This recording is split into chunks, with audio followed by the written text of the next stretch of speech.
नमस्कार, Ram Ram. BNA network के YouTube channel पर आपका स्वागत है। मैं हूं कुलभूषण। अगर आप अभी तक हमारे चैनल से नहीं जुड़े हैं तो कृपया चैनल को सब्सक्राइब कर लीजिए। मेरा कंटेंट, मेरा विश्लेषण आपको पसंद आता है तो लाइक भी जरूर कीजिए। दिल्ली हाई कोर्ट में आज फैसला आया है अरविंद केजरीवाल के लिए। दिल्ली शराब घोटाले में अरविंद केजरीवाल सीबीआई वाले केस में जेल में बंद हैं। सुप्रीम कोर्ट से ईडी के केस में अंतरिम जमानत पा चुके केजरीवाल को दिल्ली हाई कोर्ट ने बहुत बड़ा झटका दिया है। नीना बंसल कृष्णा जस्टिस हैं जिन्होंने आज फैसला दिया है, और ये फैसला उन्होंने अरविंद केजरीवाल की उस याचिका पर दिया है जो अभिषेक मनु सिंघवी कई दिनों तक बहस करते रहे कि अरविंद केजरीवाल की गिरफ्तारी ही अवैध है। तो आज दिल्ली हाई कोर्ट ने 2:30 बजे का टाइम रखा था कि फैसला सुनाया जाएगा।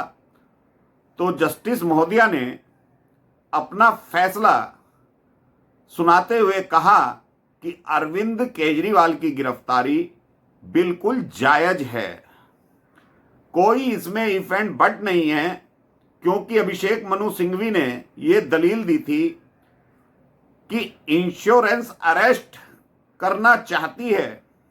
केंद्र सरकार केजरीवाल को किसी भी तरीके से जेल में रखना चाहती है, इसलिए सीबीआई ने तिहाड़ जेल से ही केजरीवाल की गिरफ्तारी कर ली। तो ये बहस 4-5 दिनों तक चली दिल्ली हाई कोर्ट में, और दिल्ली हाई कोर्ट में अरविंद केजरीवाल की एक और याचिका थी। वो थी जमानत याचिका कि मुझे सीबीआई वाले केस में जमानत दे दी जाए। इस पर भी जस्टिस महोदया ने यह आदेश दिया कि आपको स्टेप बाय स्टेप आना पड़ेगा। यह ऐसा केस नहीं है, बहुत ही संवेदनशील केस है। तुम्हारी जो चार्जशीट सीबीआई ने राउज एवेन्यू कोर्ट में दाखिल करी है, तो आपको सबसे पहले ट्रायल कोर्ट जाना पड़ेगा अपनी जमानत के लिए। और ट्रायल कोर्ट अरविंद केजरीवाल की जो अवैध गिरफ्तारी वाली याचिका थी उसे तो पहले ही खारिज कर चुका है। ट्रायल कोर्ट कह चुका है कि केजरीवाल के खिलाफ बहुत ही पुख्ता सबूत हैं। तो ऐसे में दनदनाते हुए अभिषेक मनु सिंघवी अपने 4 वकीलों के साथ गए थे।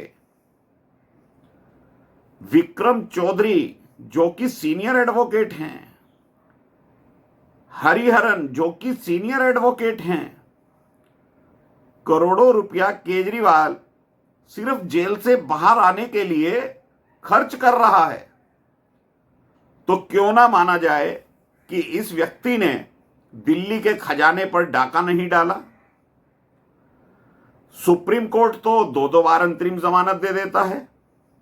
तो दोस्तों, ये बात बड़ी समझने वाली है। क्या निचली अदालत के जज हों या दिल्ली हाई कोर्ट के जज हों, क्या उन्होंने कानून नहीं पढ़ा है? वो बार बार अरविंद केजरीवाल और उसके संबंधी मतलब जो दिल्ली शराब घोटाले से जुड़े हुए लोग हैं, उनकी जमानत याचिकाएं खारिज कर देते हैं। लेकिन माननीय सुप्रीम कोर्ट एक ऐसी धारणा बना लेता है केजरीवाल के लिए कि 90 दिन से ज्यादा केजरीवाल को जेल में हो गए हैं, तो इन्हें लिबर्टी के आधार पर बाहर भेज देते हैं। और उस ईडी वाले केस में मामला लार्जर बेंच को भेज देते हैं। आज उस बात को 20 दिन से अधिक हो गए, लेकिन लार्जर बेंच का गठन नहीं हुआ। अगर केजरीवाल को ईडी के केस में अंतरिम जमानत नहीं मिलती और मामला लार्जर बेंच में जाता, तो यही केजरीवाल, यही अभिषेक मनु सिंघवी एड़ी चोटी का जोर लगा देते, आधी रात को ही लार्जर बेंच बनवा देते DY चंद्रचूड़ साहब से। लेकिन ईडी के केस में अंतरिम जमानत मिल चुकी है, तो लार्जर बेंच के गठन का मामला भी अधर में लटक गया। तो माननीय सुप्रीम कोर्ट किस आधार पर कहता है कि हम न्याय के देवता हैं? भाई, कोई केस लार्जर बेंच को गया है, आतंकवादियों के लिए रात को केस सुप्रीम कोर्ट खुल जाता है। तो आज तो लगभग 1 महीना होने वाला है, जस्टिस खन्ना और दीपांकर दत्ता के उस आदेश का पालन नहीं हुआ जो लार्जर बेंच गठन होनी चाहिए थी। तो सुप्रीम कोर्ट कहीं ना कहीं अरविंद केजरीवाल के कब्जे में नजर आ रहा है, यानी कि अभिषेक मनु सिंघवी के आगे सुप्रीम कोर्ट लार्जर बेंच का गठन नहीं कर रहा है। तो केस आगे बढ़ेगा कैसे? अगर सीबीआई वाले केस में भी अरविंद केजरीवाल को अंतरिम जमानत या जमानत मिल जाती है या मिल जाती आज, तो केजरीवाल के लिए रास्ता खुल जाता और वो फिर से शीश महल पहुंच जाता।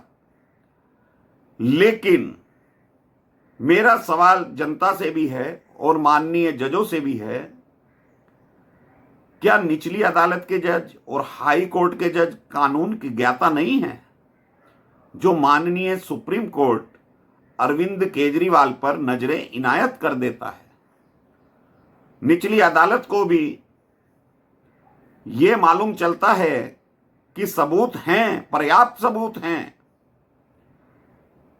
हाई कोर्ट को भी मालूम पड़ता है और हाई कोर्ट के आदेश पर ही अरविंद केजरीवाल की गिरफ्तारी हुई थी, ना कि ईडी अपने आप चली गई थी अरविंद केजरीवाल को गिरफ्तार करने।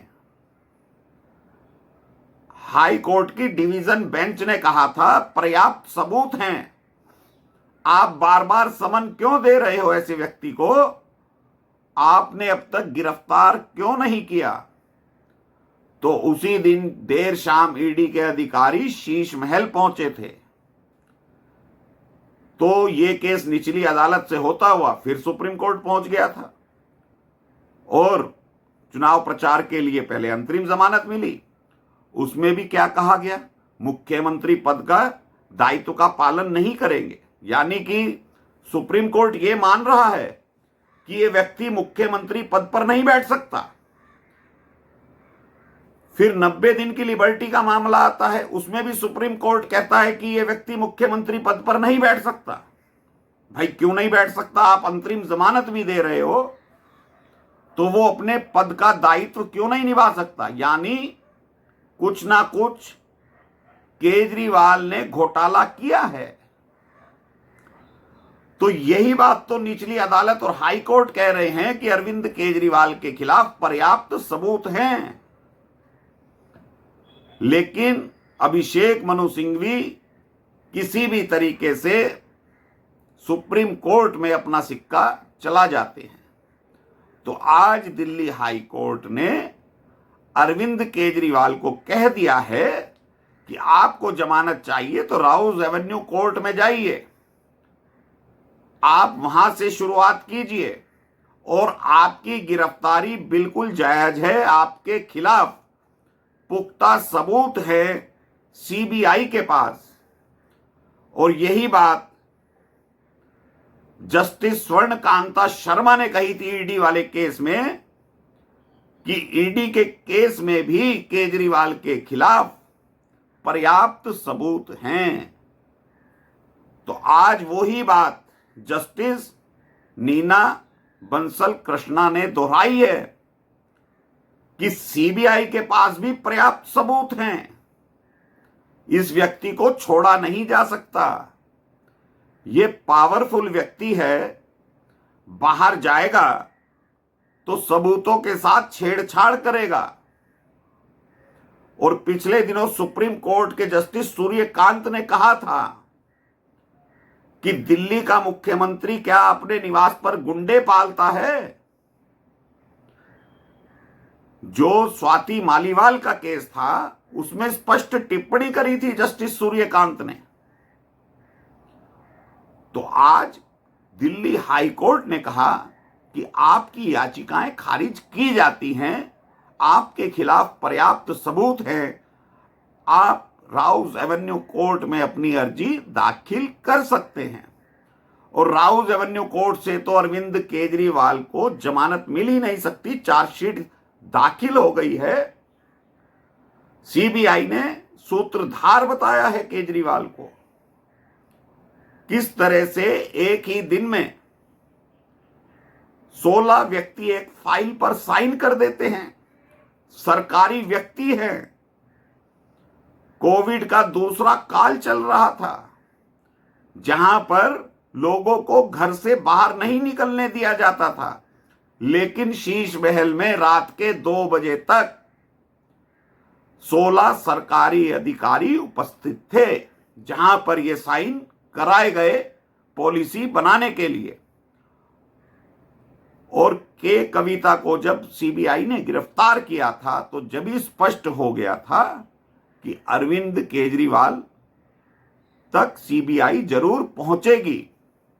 और जो सीबीआई ने एविडेंस दिए हैं, उन्होंने ये कहा है हमारे पास तो ईडी से ज्यादा सबूत हैं, सारी कॉल डिटेल्स हैं, सारी लोकेशंस हैं कि कौन कौन व्यक्ति अरविंद केजरीवाल से कब कब मिला, कब कब बात करी।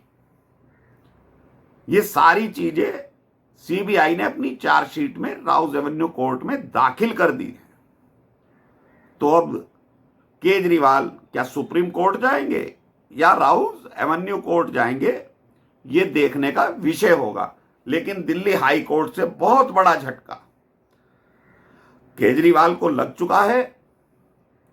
और दोस्तों, सोशल मीडिया एक ऐसा प्लेटफॉर्म है जहां पर आपको हर घटना की जानकारी मिलती है।